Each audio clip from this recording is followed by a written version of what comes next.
Bismillahirrahmanirrahim. Assalamualaikum warahmatullahi wabarakatuh. Alhamdulillahi rabbil alamin alladzi faddalana ala katsirin mimman khalaqa tafdila. Wassalatu wassalamu ala muallimin nasil khair nabiyyina Muhammadin sallallahu alaihi wasallam wa ala alihi wa sahbihi ajma'in. Radina billahi rabba wa bil islami dina wa bi Muhammadin sallallahu alaihi wasallam nabiyya. Allahumma anfa'na bima 'allamtana wa 'allimna ma yanfa'una wa zidna 'ilma.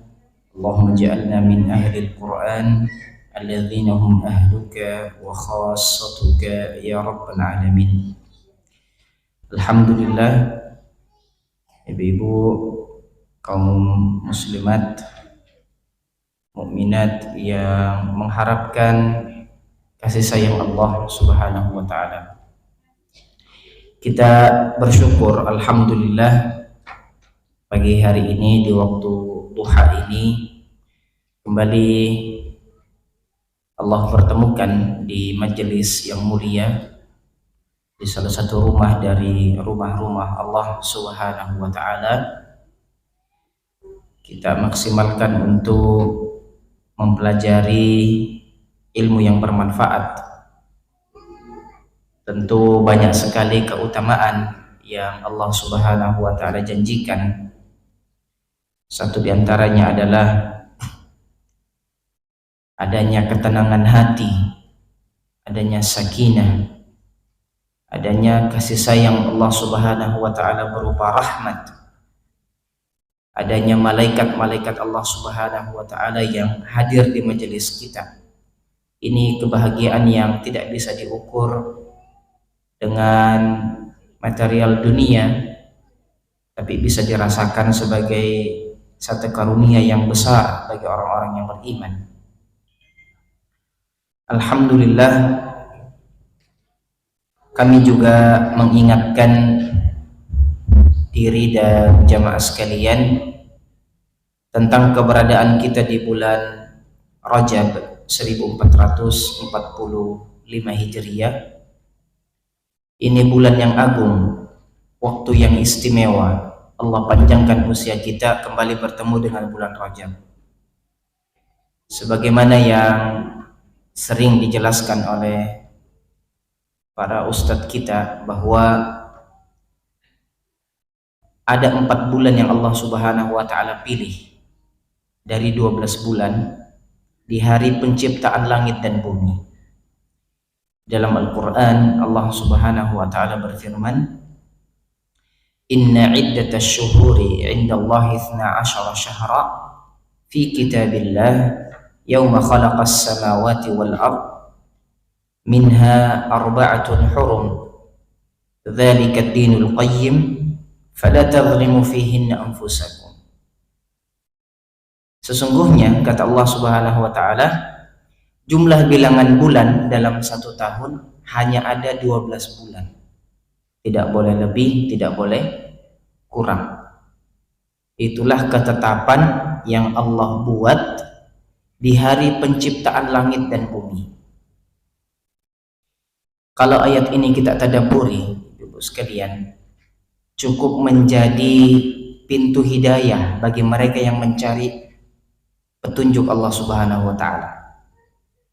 Sederhananya ya, kita kalau merancang satu bangunan, misalnya bikin rumah lah sederhana, dimulai dari lokasinya ya, pondasinya, maka ruangan-ruangan yang akan ada dalam rumah nanti itu mengikuti pondasi yang ada, ya kan? Di sini pintu masuknya, di sini nanti ruang tamunya, di sini kamar utama, di sini ruang keluarga, di sini dapur, di sini hammam, akramakumullah. Maka polanya akan mengikuti garis yang telah ditetapkan. Ukurannya segini, materialnya segini. Nah, Sama kalau kita mau bikin baju, ya, jahit baju, jahit celana, ada ustadz cerita, karena baru sekali belajar buat baju, Bu, begitu taruh sakunya, dia jahit, begitu selesai dipakai tidak bisa masuk badannya. Kenapa? Jahitannya tembus ke belakang. Jadi sakunya itu dijahit dari atas tembus di belakang. Nah, berarti tidak ada perencanaan, ya, atau belum mahir dalam menjahit. Allah Subhanahu wa taala memiliki permisalan yang luar biasa. Tadi Allah katakan, ketika Allah atur jagat raya ini, ya, di mana posisi matahari, posisi bumi, posisi bulan, ketika Allah atur semuanya, dalam Al-Baqarah dikatakan Rabbana ma khalaqta hadza batila, ya, yatafakkaruna fi khalqis samawati wal ard. Itu ciri-ciri orang beriman. Dia memikirkan penciptaan langit dan bumi ini, lalu dia katakan subhanallah, ya, tidak ada yang sia-sia dari ciptaan Allah. Allah katakan posisi matahari, bumi, bulan, planet-planet, galaksi yang ada di sekitar kita, kata Allah, jumlah bilangan bulan dalam 1 tahun untuk planet bumi ada 12 bulan. Maka kalender apapun, penanggalan apapun, pasti bulannya itu 12. Kalender Hijriyah berapa bulannya? 12. Masehi 12. Tahun Cina, tahun Yunani kuno, kalender Jawa, kalender apa saja peradaban dunia ini pasti bulannya 12. Kalau kita dalami lebih jauh, ibu-ibu sekalian, penanggalan Masehi yang menggunakan nama-nama dewa itu, ya, konon ini Januari, Februari, Maret, ini nama-nama dewa, ya. Makanya di antara orang tua kita dulu itu tidak mau menyebut nama bulan. Dia sebut saja bulan 1, bulan 2. Kapan nikah anaknya? Bulan 4 insya Allah, ya, bulan 5. Karena mereka paham ini nama-nama yang dibuat-buat oleh mereka. Nah, suatu ketika satu dari 12 nama itu 11-nya dewa, cuma satu yang diangkat jadi dewa. Sebenarnya mereka ingin jumlah bilangan bulan itu 11 bulan saja dalam 1 tahun dengan 11 dewa yang ada, tapi hitungan-hitungan matematikanya tidak nyampe. Ini harus 12, harus 12, bahkan tidak tetap dalam sekian tahun, itu pasti berubah-berubah. Bulan 2 misalnya, bulan 2, bulan pencoblosan nanti, ya. Bulan 2, bulan Februari itu, ya, kadang 28, kadang 29. Kita kenal dengan apa? Gak bisa. Tahun ini katanya ada 29-nya. Ya kan? Bayangkan, Bu, yang lahir hari tanggal 29, berapa tahun lagi baru dia, ya, mendapati tanggal itu. Nah, dan subhanallah, kalau bilangan bulan Hijriyah itu kalau 29 30. Tidak ada 31-nya. Di Masehi ada 31-nya, Bu. Ada 30-nya, ada 31-nya. Ada 28-nya, tidak sampai 30, bahkan 29. Apapun hitungannya harus 12 bulan. Kenapa? Itu ketetapan yang Allah Subhanahu wa taala buat, tidak bisa diganggu-gugat.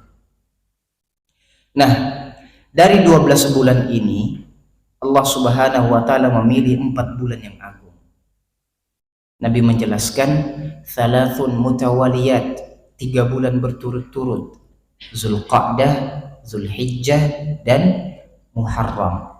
Ini 3 bulan berturut-turut, Zulqa'dah, Zulhijjah, Muharram. Banyak hikmahnya, diantaranya adalah menjamin keselamatan jamaah haji. Zulqa'dah mereka berangkat, Zulhijjah puncak pelaksanaan ibadah haji, dan Muharram mereka kembali ke negara masing-masing dalam kondisi aman. Kemudian berlalu 1 semester 6 bulan, datanglah bulan Rajab ini. Baina Jumada wa Sya'ban, kata Nabi SAW, terletak di antara Jumada al-Akhirah dan bulan Sya'ban, yaitu Rajab. Apa yang Allah minta dari 4 bulan ini? La tazlimu fihinna anfusakum, jangan zalimi diri kalian. Para ulama menjelaskan upaya tidak menzalimi diri di 4 bulan haram ini adalah tidak menyengaja berbuat dosa, atau tidak dengan mudah mengikuti bujuk rayuan syaitan. Kenapa? Karena dosa yang dilakukan di bulan haram berbeda dengan dosa yang dilakukan di luar bulan haram. Berbeda. Ya. Dosa yang dilakukan di bulan haram berbeda dengan dosa yang dilakukan di luar bulan haram. Karena Allah istimewakan bulan ini. Fala tazlimu fihinna anfusakum. Maka tidak boleh ada perang di bulan haram.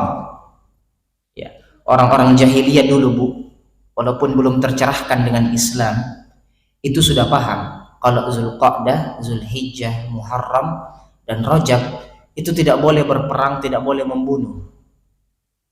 Kenapa? Mereka hormati bulannya Allah Subhanahu wa taala. Ahlul kitab Yahudi Nasrani memahami hal itu, termasuk bangsa Arab jahiliyah sebelum Islam memahami itu. Maka kejahiliaan abad modern ini lebih parah, Bu, karena perang di Gaza hari ini belum berhenti, ya kan? Perang di Palestina hari ini belum berhenti, padahal mereka tahu ini bulannya Allah yang harus dihormati. Nah, sebaliknya ada kabar gembiranya, sebagaimana dosanya tidak sama, maka kebaikan-kebaikan yang dilakukan di bulan haram ini juga tidak sama. Pahalanya dilipat gandakan oleh Allah Subhanahu wa taala. Maka ini musim kebaikan. Kita tingkatkan amal-amal soleh kita di bulan Rajab. Ya, pahalanya tidak sama, pasti dilipat gandakan. Sebagaimana tadi dosanya tidak sama. Ibnu Rajab Al-Hambali rahimahullahu ta'ala dalam kitab beliau menjelaskan bahwa berbuat dosa dengan sengaja, ya, mengikuti hawa nafsu, mengikuti rayuan syaitan, di setiap bulan dilarang, di setiap waktu dilarang, tidak boleh. Tapi larangan itu semakin kuat ketika kita berada di bulan haram, bulan mulia. Contoh, buang sampah sembarangan boleh tidak, Bu? Tidak boleh. Dilarang kan? Tidak boleh buang sampah sembarangan di jalanan, ya. Tidak boleh. Larangan tersebut semakin keras ketika kita berada di tempat yang istimewa seperti masjid. Boleh tidak buang sampah di masjid? Tidak boleh. Kenapa? Ya, tempat yang suci. Di jalanan tidak boleh, maka di tempat ini lebih-lebih lagi tidak boleh. Nah, makan kalau di kelas, ya tergantung gurunya sebenarnya, ya. Gurunya kadang ada yang bolehkan sambil makan, ada yang tidak boleh ngemil, sampai ada yang tutup mukanya pakai buku baru mengunyah-ngunyah. Larangan itu semakin tidak boleh ketika kita di majelis yang lebih mulia atau sedang sholat misalnya. Maka perbuatan dosa di bulan haram ini ditekankan untuk ditinggalkan. Atau ketika kita terjerumus ke dalam satu kemaksiatan, maka cepat-cepat bertaubat kepada Allah Subhanahu wa ta'ala. Penting untuk kita segarkan, apalagi menjelang bulan suci Ramadan. Dijelaskan bahwa bulan Rajab ini adalah kunci sukses Ramadan. Siapa yang mau Ramadannya tahun ini lebih baik, lihat amalannya di bulan Rajab. Para ulama mengkategorikan Rajab ini sebagai syahruz zara, bulan untuk menanam. Bulan apa, Bu? Menanam. Kemudian akan datang nanti bulan Sya'ban. Ini dikategorikan sebagai bulan suqya zara. Bulan kita menyiram, memupuk, merawat tanaman kita. Nah, jadi Rajab menanam, Sya'ban merawat tanaman kita, menyiram, menyemai, memupuk. Lalu tiba Ramadan sebagai syahrul hasad atau bulan kita memanen. Nah, bulan kita memanen. Maka jangan berharap bisa memanen kebaikan di Ramadan nanti kalau di bulan Rajab ini tidak dimaksimalkan untuk menanam. Kalau sayur, lombok, jagung, ya biar kita tidak tanam, bisa juga panen di pasar, ya kan? Tapi tentang amalan ini, wa alaysa lil insani illa ma sa'a. Seseorang itu tidak mendapatkan sesuatu dari amalan kecuali apa yang dia usahakan. Kecuali apa yang dia usahakan. Nah, maka nasihat bagi kami pribadi dan kita semua, ibu sekalian, maksimalkan Rajab ini. Kita mau apa di Ramadan nanti? Mau puasa? Bismillah, latihan puasa di bulan ini. Ya, latihan puasa. Ada Senin, Kamis, ada Daud. Sekarang ini Ayyamul Bid, ya. Ini latihan-latihan kecil kita untuk sukses nanti di Ramadan. Mau baca Quran nanti di Ramadan, mau khatam di Rajab ini, maksimalkan tilawahnya. Sudah harus berlatih setengah juz satu hari, 1 juz 1 hari, ya. Jangan berharap Ramadannya bisa maksimal kalau Rajabnya sia-sia. Mau apa di Ramadan? Qiyamul lail, tahajud. Maksimalkan qiyamul lail kita, tahajud kita, ya, dan seterusnya di bulan Rajab ini. Nah, di Sya'ban nanti ditingkatkan volumenya. Jadi di Ramadan itu sudah running program ibadah. Salah seorang ulama kita menjelaskan, ada fenomena di Ramadan. Kalau ibu-ibu perhatikan, terjadi setiap tahun. Apa itu? Kalau awal Ramadan, masjidnya itu tumpah-tumpah jamaahnya. Yang punya lantai 2 sampai lantai 2. Yang punya beranda halaman sampai ke belakang. Betul atau benar? Tumpah-tumpah jamaahnya, Bu. Masya Allah. Semakin maju Ramadannya, ya, pertengahan Ramadan ada juga kemajuan, ya, dalam softnya itu banyak kemajuan. Makin maju, Bu, ya, makin kosong. Yang tadinya lantai 2 penuh, hilang lantai 2-nya. Yang awalnya sampai beranda belakang sudah tidak ada di beranda. Ada kemajuan. Pertengahan Ramadan, pertengahan masjid juga, Bu, ya kan? 10 terakhir Ramadan sudah tinggal yang, ya, illa man rahimah rabbuh, 2-3 saf. Apalagi malam lebaran, dan malam lebarannya berbeda, ya. Wah, itu sudah. Kenapa hal fenomena itu terjadi? Kata para ulama kita, karena mereka menyia-nyiakan bulan Rajab Sya'bannya, tidak maksimal. Kalau umat ini tertarbiyah dengan baik, Rajab, Sya'ban dengan baik, maka Ramadan itu tidak akan kendor. Justru semakin malam-malam akhir Ramadan itu semakin tumpah-tumpah jamaahnya keluar. Nah, ini mudah-mudahan bisa kita maksimalkan, ibu-ibu sekalian. Bismillah, Allah panjangkan usia kita semua, sehat afiat, bertemu lagi dengan Ramadan tahun ini dan lebih baik insyaallah ta'ala.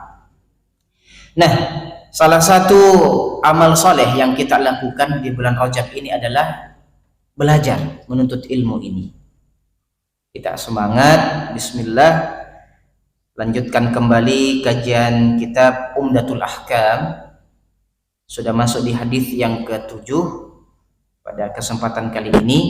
Sebelumnya kita sudah membahas tentang Akramakumullah, bagaimana kalau ada anjing yang menjilat tempat makanan kita, ya kan? Nah, itu bisa dibersihkan dengan apa? 7 kali cucian, pertamanya dengan tanah, ya, ulahunna bituraba. Jadi dicuci 7 kali, pertamanya dengan tanah. Dalam riwayat yang kedua dijelaskan 7 kali dicuci dengan air, kedelapannya ditutup dengan tanah, kemudian dibilas. Tapi kitab yang kita kaji memilih riwayat yang pertama. Kalau ada anjing menjilat-jilat misalnya, ya, lantai kita atau tempat baskom atau sekitar rumah kita, dicuci 7 kali, pertamanya dengan tanah. Bilas dengan tanah dulu, kemudian disiram dengan air. Kenapa? Karena ini adalah tuntunan Allah Subhanahu wa taala, dan Nabi SAW sampaikan, wa ma yantiqu anil hawa in huwa illa wahyun yuha. Kalau Nabi ucapkan sesuatu bukan karena hawa nafsunya, tapi karena ada tuntunan wahyu di sana. Nah, penelitian kedokteran hari ini pun menjelaskan ada bakteri-bakteri dari liur anjing yang tidak bisa hilang walaupun dengan sabun apapun. Semua iklan sabun yang ibu lihat itu tidak mampu menghilangkan bakteri-bakteri dari air liur anjing itu kecuali dengan tanah. Nah, itu bisa hilang, ya, biiznillah taala. Baik.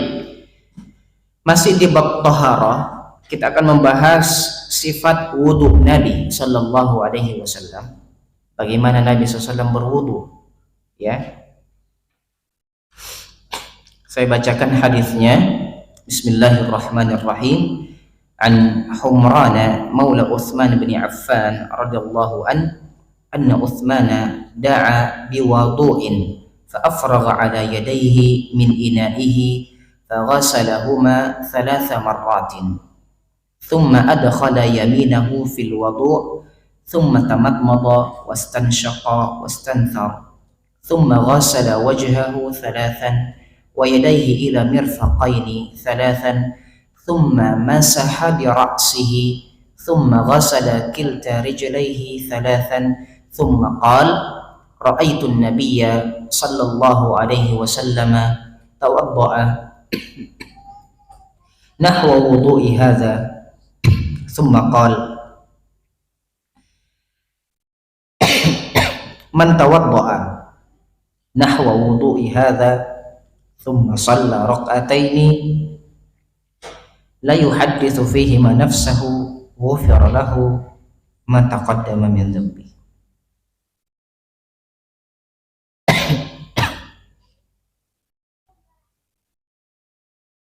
Hadis ini diriwayatkan oleh Humran Maula Uthman bin Affan. Humran ini dulu budak, dimerdekakan oleh Uthman bin Affan radhiyallahu anhu. Hanya dalam hadis kalau kita dapat maula punya 2 makna. Satu antara maula, maulana, maulaya, di samping bermakna tuan, maula ini juga bermakna budak yang dimerdekakan oleh seseorang. Dulunya budak kemudian dimerdekakan. Nah, jadi Humran ibni Aban ibni Khalid thiqah minat tabi'in min sabi ainit tamr a'taqahu Uthman fatahawwala ila Basrah wa mata sana 75. Humran ini masuk kategori tabi'in. Dia tidak pernah bertemu Nabi Sallallahu Alaihi Wasallam, tapi bertemu dengan sahabat-sahabat Nabi. Salah satunya adalah Utsman bin Affan. Wafat di tahun 75 Hijriah. Nah, di Basrah, salah satu negeri, satu kota di Irak. Kemudian Utsman bin Affan kita kenal, Ibnu Abil As, Ibnu Umayyah Al-Qurashi Al-Umawi, Amirul Mukminin wa thalith khulafa'il muslimin. khalifah ketiga Rasulullah SAW, aslama qadiman ala yadi Abi Bakar radhiyallahu an wa hajar al-hijratain. Di antara keutamaan Utsman bin Affan adalah di antara orang yang pertama kali masuk Islam lewat jalurnya Abu Bakar As-Siddiq radhiyallahu anhu, mengikuti dua hijrah, hijrah ke Afrika ya, dan hijrah ke Madinah. Sebelum hijrah ke Madinah ada hijrah juga ya ke bumi Afrika, itu diikuti juga oleh Utsman bin Affan. Wa zawwajahu Nabi sallallahu alaihi wasallam ibnatahu Ruqayyah falamma tufiyat zawwajahu ukhtaha Kulthum fasummiya Dzan Nurain. Di antara gelar Utsman bin Affan adalah Dzun Nurain. Kenapa Dzun Nurain? Yang bermakna orang yang memiliki dua cahaya. Karena Utsman ini dinikahkan oleh Nabi SAW dengan putri beliau bernama Ruqayyah. Jadi ini menantunya Nabi. Utsman ini menantunya Nabi SAW.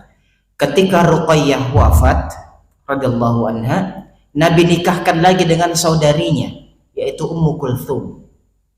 Jadi Utsman ini menikahi dua putri Nabi sallallahu alaihi wasallam, maka diberi gelar Dzun Nurain. Nah, ini sosok yang sangat istimewa ya, masuk Islam sejak awal, hijrah dua kali, menantu Nabi dua kali, apalagi syahidallahu Nabi sallallahu alaihi wasallam bisyahadah. Nabi SAW menyaksikan di masa hidup beliau Utsman akan diwafatkan Allah Subhanahu wa taala sebagai seorang syahid, artinya terbunuh dalam kondisi syahid. Wah, ini keistimewaan yang luar biasa. Meskipun Utsman tidak mengikuti perang Badar, padahal perang Badar ini perang yang istimewa dan para sahabat berlomba-lomba untuk ikut ya, perang Badar. Masya Allah, sekitar 2 jam dari Madinah ke arah Yambu, Laut Merah. Utsman tidak ikut. Kenapa tidak ikut? Ini istimewanya. Tidak ikut karena menjaga istrinya yang sedang sakit. Luar biasa ya. Tidak ikut jihad yang istimewa itu karena menjaga istrinya yang sedang sakit. Ini keistimewaan, gambaran walaupun jihad itu penting ya kan, jihad pertama lagi bersama Nabi SAW, tapi perhatian Islam kepada keluarga juga luar biasa. Salah satunya apa? Menjaga istri yang sedang sakit. Maka suami, para ayah, para bapak, ketika istrinya sakit harus standby ya, menjaga. Jangan cuma karena ada futsal ya atau mancing 3 hari di laut ditinggal istrinya sakit. Saya rasa jihad lebih utama daripada mancing ya kan, tapi jihadnya ditinggal untuk menjaga istrinya. Apalagi sekedar mancing, itu pun dapat 2-3 ekor, masih lebih banyak kalau kita mancing di pasar. Nah, taib, ini yang meriwayatkan hadis artinya bukan orang sembarangan. Materinya adalah menjelaskan wudhunya Nabi sallallahu alaihi wasallam. Nah, bagaimana wudhunya? Utsman bin Affan memanggil seseorang untuk mengambilkan wudhu. Wudhu itu baskom berisi tempat air untuk wudhu. Maka datanglah wudhu itu, bukan wudhu ya, wudhu, ada bejana air. Fa afragha ala yadayhi min ina'ihi thalathan fa ghasalahuma thalatha marratin. Maka dia minta dituangkan airnya dari bejana itu, mencuci tangannya 3 kali. Cuci tangan dulu berapa? 3 kali. Setelah itu adkhala yaminahu fil wudu. Setelah tangannya bersih, baru dimasukkan ke dalam bejana tangan kanannya. Thumma tamadmada wastanshaqa wastanthar. Tangan kanan yang masuk ke bejana, berkumur-kumur. Tamadmada, ini namanya tamadmud, kumur-kumur. Wastanshaq, masukkan juga air ke hidung, dihirup. Wastanthar, dan dikeluarkan. Nah, jadi ngambil air dengan tangan kanan setelah dicuci, langsung masukkan ke hidung. Sebagian yang masuk di mulut, sebagian yang masuk ke hidung, dihirup, kemudian dikeluarkan dengan tangan kiri.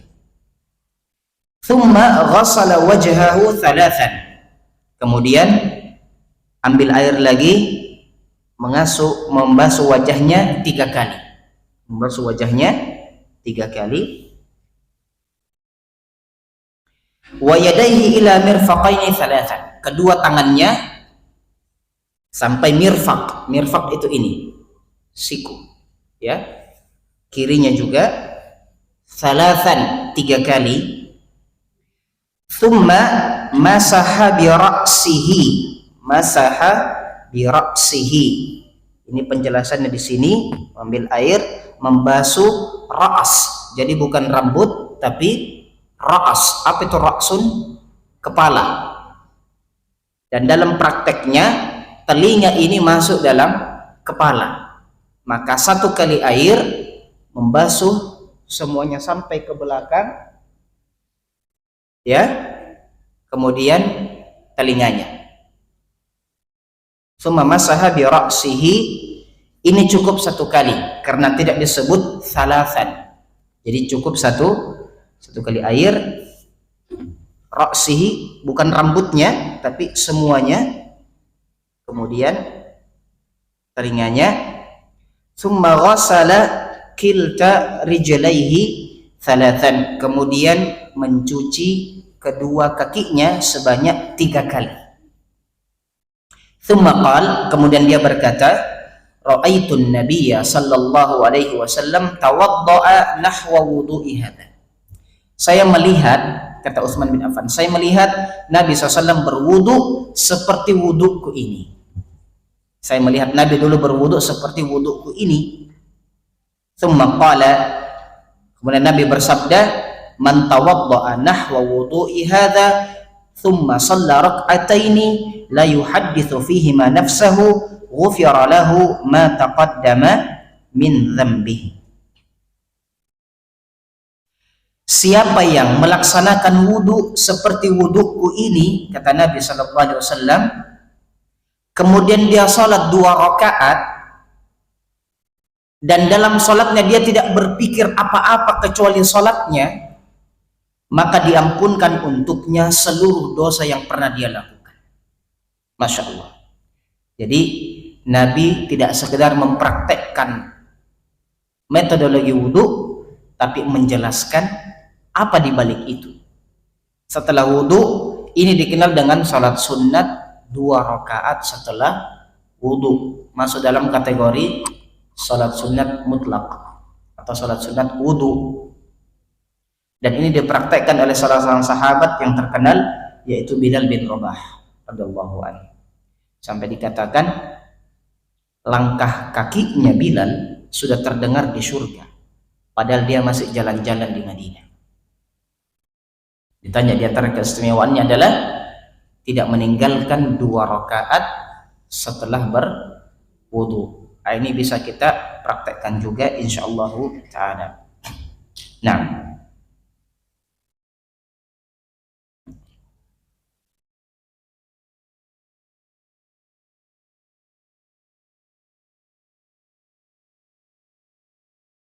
di antara keutamaan hadis ke-7 ini adalah kita mengetahui keutamaan dari Amirul Mukminin Utsman bin Affan dan semangat beliau dalam menyampaikan ilmu. Bayangkan kalau Utsman tidak mengajarkan kepada tabi'in tadi, sahabat tabi, generasi tabi'in ya. Ini kan generasinya Nabi, sahabat, baru tabi'in, baru tabi'in, baru generasi di belakangnya. Utsman bin Affan punya keutamaan belajar wudhu langsung dari Nabi.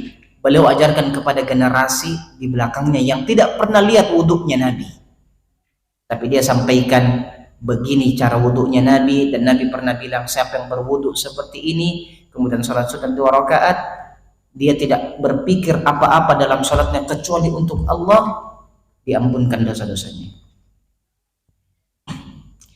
Annahu yanbaghi lil muallim an yasluka aqrabat turuq ila al-fahmi wa rusukhil ilm. Hendaknya seorang guru tidak sekedar mengajarkan teori, tapi juga mengambil langkah-langkah praktis dalam praktek untuk mentransformasikan ilmu. Ya, bisa seperti ini kita sampaikan. Anna man fa'ala al-ibadah lillah wa qasada ma'a dhalika ta'limin nas lam yanqus ikhlasuhu. Masyru'iyatul wudu' bihadhil kayfiyah. Dimasyru'kannya, disyariatkannya wudu dengan metodologi tadi, cara seperti yang kita jelaskan tadi, yaitu mencuci kedua telapak tangan 3 kali, ya, kemudian berkumur-kumur, masukkan air di hidung, ya, mengeluarkannya sampai bersih, kemudian mencuci wajah 3 kali, tangan sampai siku 3 kali, kemudian menyapu kepala seluruhnya dan telinga masuk dalam kepala, summa ghassala rijlaihi 3, kemudian mencuci kaki sebanyak 3 kali. Yang kelima, mura'atut tertib baina a'dha'il wudu' fala yuqaddam al-mu'akhkhar ala sabiqihi. Pentingnya memperhatikan urutan-urutan wudu. Di antara rukunnya harus apa? Tertib. Tertib. Dimulai dulu dari cuci tangan, ya. Jadi jangan langsung kumur-kumur. Boleh jadi tangannya kotor, ya, tidak langsung masukkan ke dalam mulut kita. Atau jangan kaki dulu baru muka, tidak, muka dulu, ya kan, nanti kakinya baru yang terakhir. Nah, kemudian ada keutamaan salat 2 rakaat, ya, yang di dalamnya tidak ada pemikiran apa-apa kecuali untuk salat,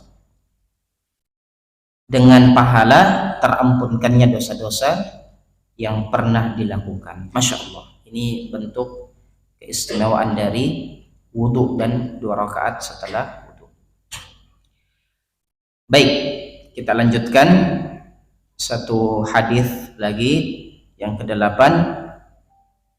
An Amr bin Yahya al-Mazini an abihi qala syahidtu Amr bin Abi Hasan sa'ala Abdullah bin Zaid an wudu'i Rasulillah sallallahu alaihi wasallam.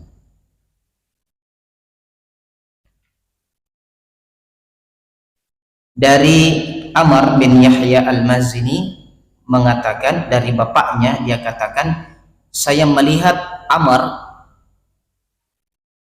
bin Abi Hasan bertanya kepada Abdullah bin Zaid tentang wudunya Rasulullah sallallahu alaihi wasallam. Fada'a bi taurin min ma'in fatawadda'a lahu wudu'a Rasulillah sallallahu alaihi wasallam.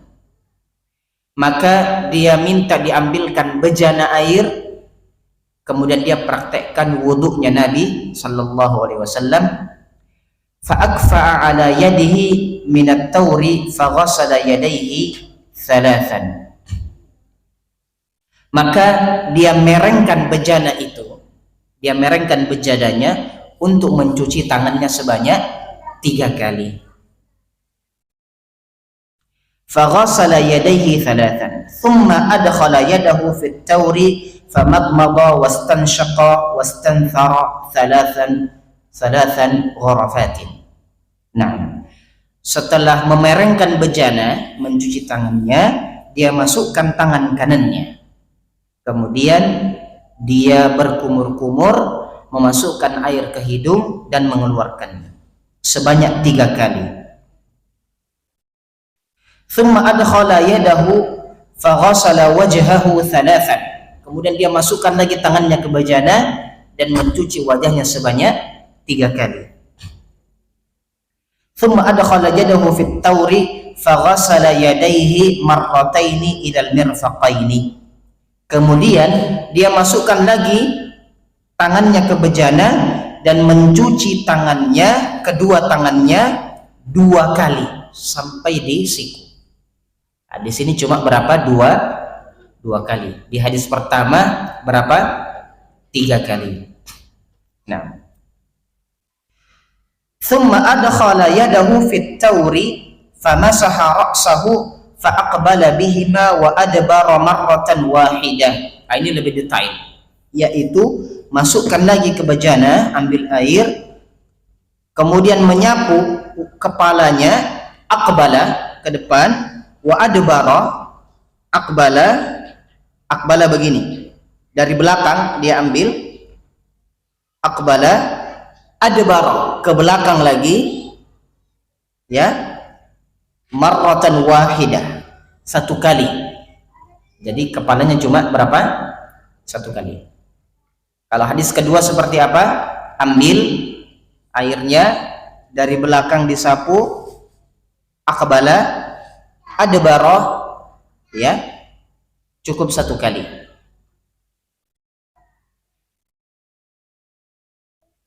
Summa ghassala rijlaihi, kemudian mencuci kedua kakinya. Nah, sampai mata kakinya. Wa fi riwayah bada'a bi muqaddami ra'sihi hatta dhahaba bihima ila qafahu thumma raddahuma hatta raja'a ila al-makan alladhi bada'a minhu. Dalam riwayat yang lain mencuci kepalanya dari arah depan, ya, seperti tadi kita katakan sampai qafah. Qafah itu batas akhir rambut kita tumbuh. Batas akhir rambut kita tumbuh. Nah, kemudian disapu lagi ke depan. Wa fi riwayah atana Rasulullah sallallahu alaihi wasallam fa akhrajna lahu ma'an fi taurin min sufrin. Nah, ini ibu-ibu sekalian, hadis yang kedua menjelaskan tentang cara wudu Nabi sallallahu alaihi wasallam. Yang meriwayatkan adalah sahabat, ya, salah seorang tabi'in dari sahabat Amr bin Yahya bin Imara bin Abi Hasan al-Mazini, thiqah asar at-tabi'in wa lam yathbut annahu ra'a ahadan min as-sahabah mat sanah 30 wa 100. Berarti tabi'ut tabi'in karena dia tidak pernah bertemu dengan sahabat Nabi, tidak pernah bertemu melihat sahabat Nabi. Adapun Amr Yahya bin Ammarah bin Abi Hasan al-Mazini ini thiqah minat tabi'in. Nah, ini gurunya dari tabi'in. Kemudian Amr bin Abi Hasan al-Ansari al-Mazini ini satu kabilah, Bu. Kabilah al-Mazini dari tabi'ut tabi'in, tabi'in dan sahabat. Ya, sahabat radhiyallahu anhu. Wasmu Abi Hasan Tamim bin Abi Amr qalahu Fathul Bari. Abdullah bin Zaid al-Ansari syahida ghazwat Uhud wa ma ba'daha. Sahabat yang mempraktekkan wudu tadi bernama Abdullah bin Zaid bin Asim al-Ansari. Beliau menyaksikan atau ikut perang Uhud dan perang-perang yang ada setelahnya. Nah, dia tidak ikut perang Badar tapi tetap ikut perang Uhud. Waqtulifa fi syuhudihi ghazwat Badar wa syaraka fi qatl Musailamah. Dia ikut dalam perang membunuh nabi palsu bernama Musailamah al-Kadzdzab. Tsumma qutila yaumal Hurrah sanah 63. Nah, tahun 63 syahid. Ini juga menjelaskan tentang cara wudu Nabi sallallahu alaihi wasallam.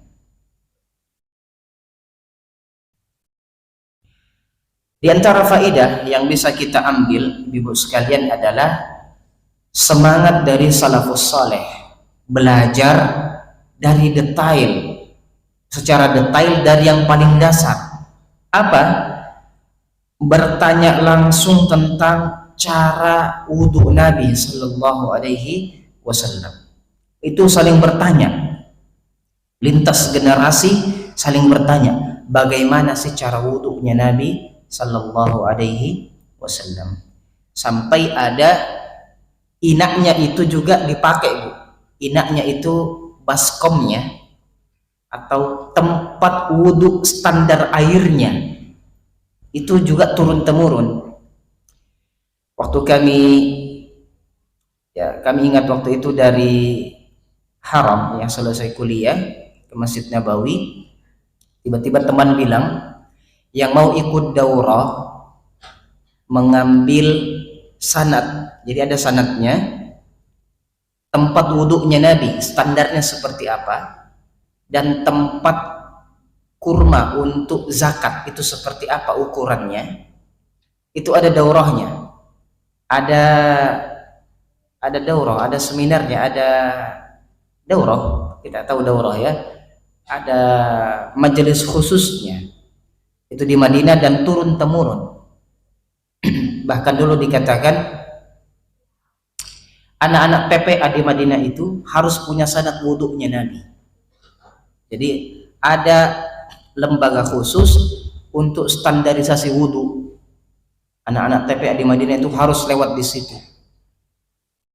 Ada juga pernah kami dengar dulu dilarang salat di Masjid Nabawi kecuali anak-anak yang sudah lulus training sallu kama ra'aitumuni usolli.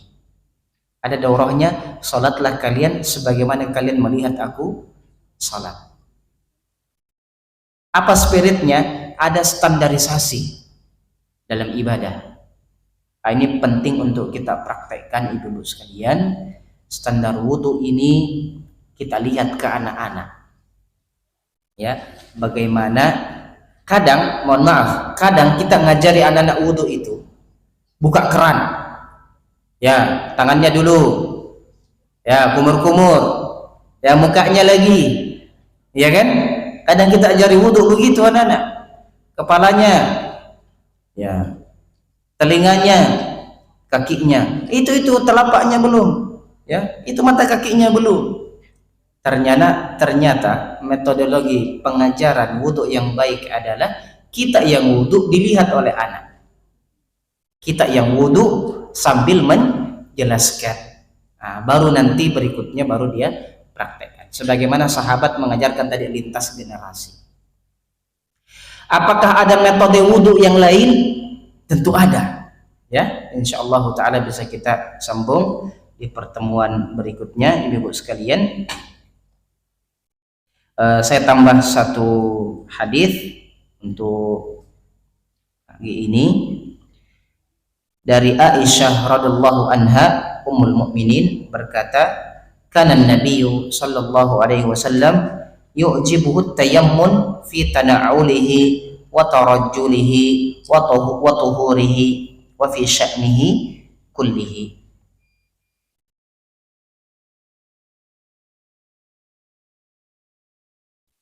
Dulu kata Aisyah radhiyallahu anha, Nabi itu suka memulai sesuatu dengan kanan untuk kebaikan.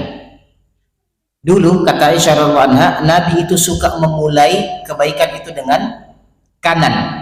Contohnya tanakul, pakai sendal, dimulai dengan kaki kanan. Wa tarajjul, apa itu tarajjul? Nyisir.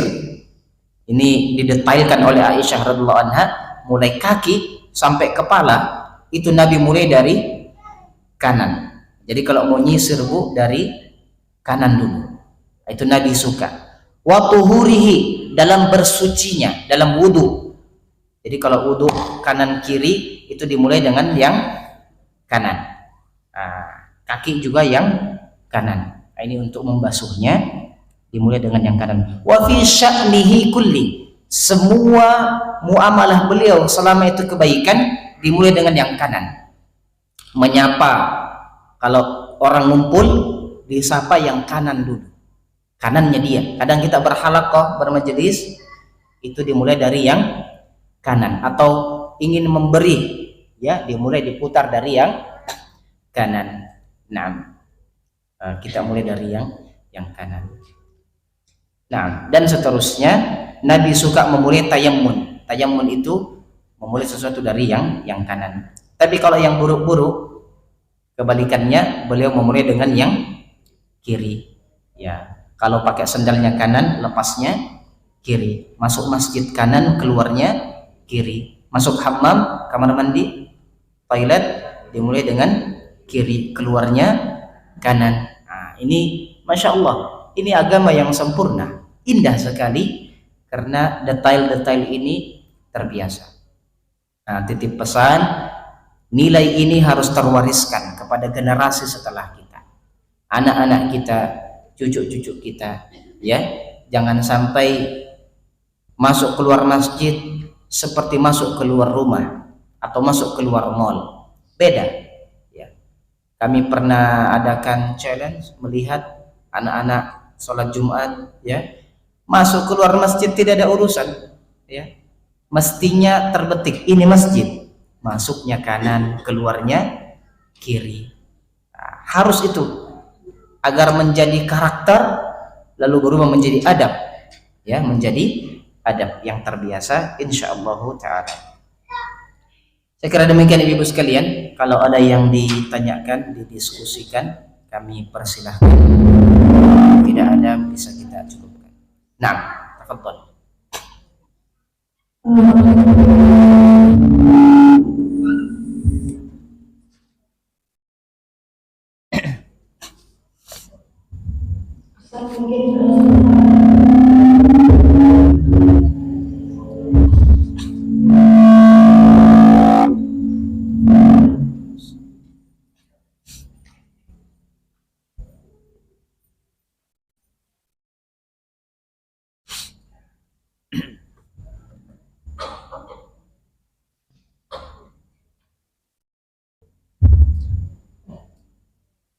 Ustaz, ada pertanyaan mungkin di luar tema. Setelah ada dua pertanyaan, Pak Ustaz, saya merawat ponakan yang orang tua sudah tidak ada.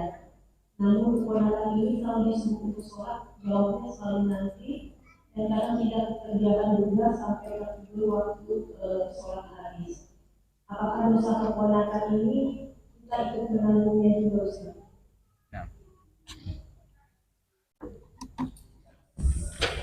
Iya, Masya Allah. Ini keistimewaan untuk menjaga anak, ya, bagian dari keluarga, ponakan, sebuah keistimewaan.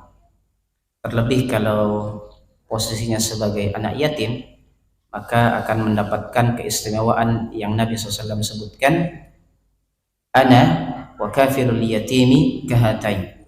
Saya dengan orang yang memelihara anak yatim itu seperti ini jaraknya nanti di surga. Berapa kilo ini, Bu? Tidak sampai 1 kilo, ya, dekat sekali. Artinya Nabi mencintai orang yang merawat anak-anak kecil yang tidak ada orang tuanya.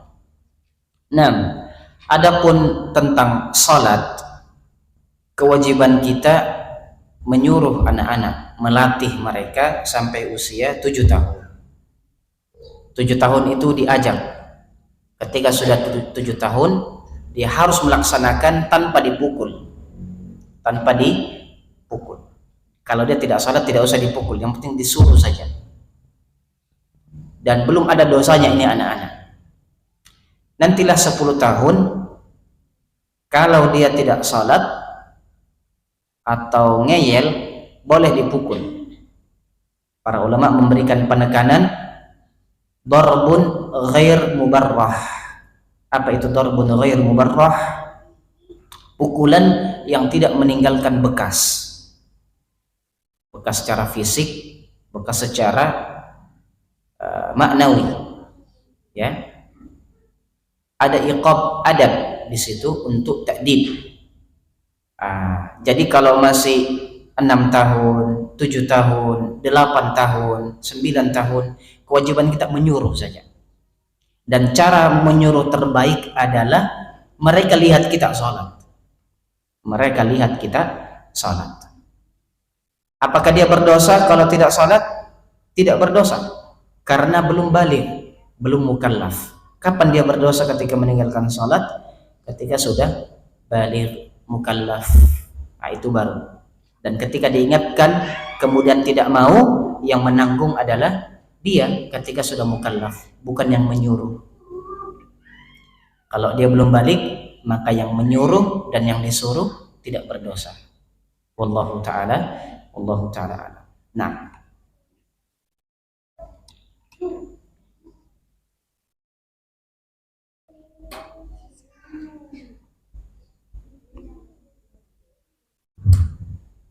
ada satu pertanyaan lagi. ya.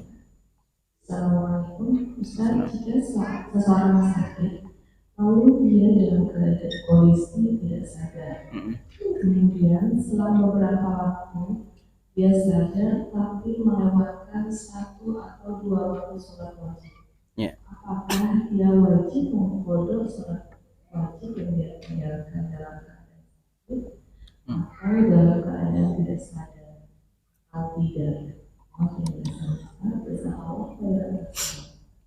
Nah, baik, pertanyaan menarik berkaitan dengan hilangnya akal.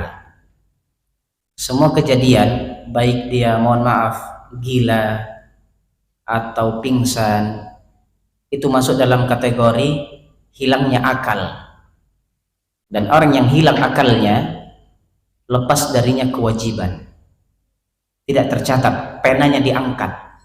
Istilah administrasinya itu penanya diangkat, tidak menulis penanya. Maka misalnya pingsan dari jam 7 pagi, semoga Allah jaga kita semua ya. Ada orang pingsan dari jam 7, nanti siumannya jam 7 lagi ya. Maka kelewatan apa itu? Zuhur, asar, maghrib, ya kan? Di antara penjelasan para ulama, ketika akalnya hilang, maka tidak juga menjadi kewajiban baginya untuk melaksanakan salat. Nah, setelah sadar, maka dia harus mandi, kemudian melaksanakan salat yang akan dia hadapi. Misalnya salat Isya jam di 7:30 nanti. Itu yang dia laksanakan. Ummul Mukminin Aisyah radhiyallahu anha pernah menjelaskan, kunna nu'maru biqada'is shaumi wa la nu'maru biqada'is shalah. Untuk ibu-ibu yang berhalangan haid misalnya atau nifas, tidak puasa, ya kan? Kata Aisyah radhiyallahu anha, dulu kami itu diperintahkan untuk mengganti puasa saja dan tidak diperintahkan untuk mengganti sholat. Nah, jadi sholat yang tidak diganti, puasanya diganti. Nah, ini juga bisa masuk dalam kategori tersebut. Kecuali misalnya terlewatkan salat maghribnya, ya kan?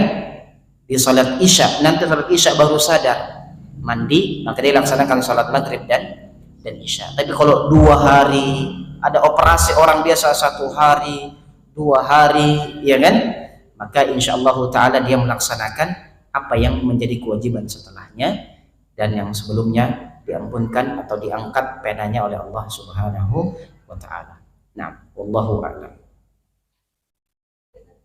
Nah, silakan Bu. Pada saat membasuh tangan, Ya. dari mana 3 kali atau pergantian kanan 3 kali atau pergantian kanan kiri gitu Pak? Ya. Kalau mengacu pada hadis yujibuhut tayammun, Nabi suka yang kanan, maka disempurnakan 3 kali kanannya. Disempurnakan 3 kali kanannya, baru di kirinya. Itu lebih indah. Karena ada yang 2 kali saja. Bahkan nanti kita akan sampai pada penjelasan yang wajib itu basuhan pertamanya. Artinya kalau airnya sedikit, terbatas, maka cukup syaratnya satu kali. Diupayakan yang kanannya dulu 2-3 kali, baru ke kiri, supaya tidak kayak main silat, ya, ganti-gantian, ini kurang seru ya, kurang indah. Tapi kalau 3 kali di sini, baru di sini. Bayangkan kalau anak-anak dibilang gantian kanan kiri, cuci kakinya itu kayak lari itu, ya. Tapi kanannya dulu 3 kali, baru kirinya 3 kali. Nah, Assalamualaikum warahmatullahi wabarakatuh. Kadang kalau bagi wanita itu pas wudhu, terus kalau pas safar. Iya. Di situ, Nah, terutama pada bagian kepala gitu. Dan Iya. kadang kan kita menemui masjid yang tidak memfasilitasi Iya. untuk wanita itu, bagaimana untuk bagian yang kepala, terus yang apa? Iya. Baik, ibu-ibu sekalian, maka penjelasan dalam hadis itu masaha bi ra'sihi, bukan masaha bi sya'rihi. Penjelasannya adalah membasuh kulit kepala atau basyaratahu, kulit kepalanya. Ra's, yang dimaksud dengan ra's di sini adalah kulit kepalanya. Nah, ibu-ibu ya terkadang memiliki rambut yang panjang, itu tidak perlu harus sampai jatuh ke belakang, ya. Tidak perlu, cukup membasuh kulit kepalanya. Jadi kalau kita pakai jilbab, diturunkan sedikit, masih tertutup kan, masih tertutup, itu baru dimasukkan ruas-ruas jari ini ke kulit kepalanya sampai ke tempat tumbuhnya rambut paling terakhir. Seperti ini, itu sudah cukup. Atau dalam madhab Syafi'i cukup pada bukan rambutnya sebenarnya. Ada yang mengatakan 3 helai, bukan rambutnya, tapi kulit kepalanya. Ya, meskipun tidak semua, tapi syaratnya sudah tercapai, yaitu mengenai cuci kepala ini, cuci bagian kepala. Tentu kita akan masuk pada pembahasan perbedaan mazhab, ya. Ada mazhab ini, mazhab ini. Yang kami jelaskan di sini adalah hadisnya Nabi. Ini belum masuk pada mazhabnya Hanafi seperti apa, Maliki seperti apa, Syafi'i seperti apa, Ahmad bin Hanbal seperti apa. Ya, nanti ada ijtihad para ulama. Misalnya tadi ibu-ibu dalam posisi masjid yang umum, ya kan, tidak menyediakan tempat wudhu khusus, masa harus semuanya, dan seterusnya. Ini ada kajiannya khusus nanti insyaallah taala. Yang tadi kita sampaikan, yang penting bukan rambutnya, tapi apanya?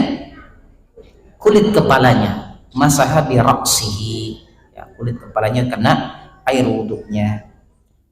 Nah, jelas Bu ya? Insyaallah taala. Nah, sekarang batas kaki itu sampai di mana sih?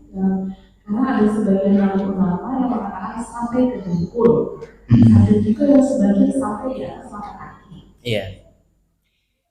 Iya, di hadis sebelumnya, pertemuan hadis kedua atau ketiga dibahas, Nabi mengatakan wailun lil aqabi minan nar. Yang ada itu standar minimal. Standar minimalnya adalah harus menyapu tumit belakang. Tumit belakang. Masuk di atasnya itu mata kaki. Ya, mata kaki. Kalau sampai dengkul, lutut, ini berlebihan. Tapi ada sahabat yang mempraktekkan, yaitu Abu Hurairah radhiyallahu anhu.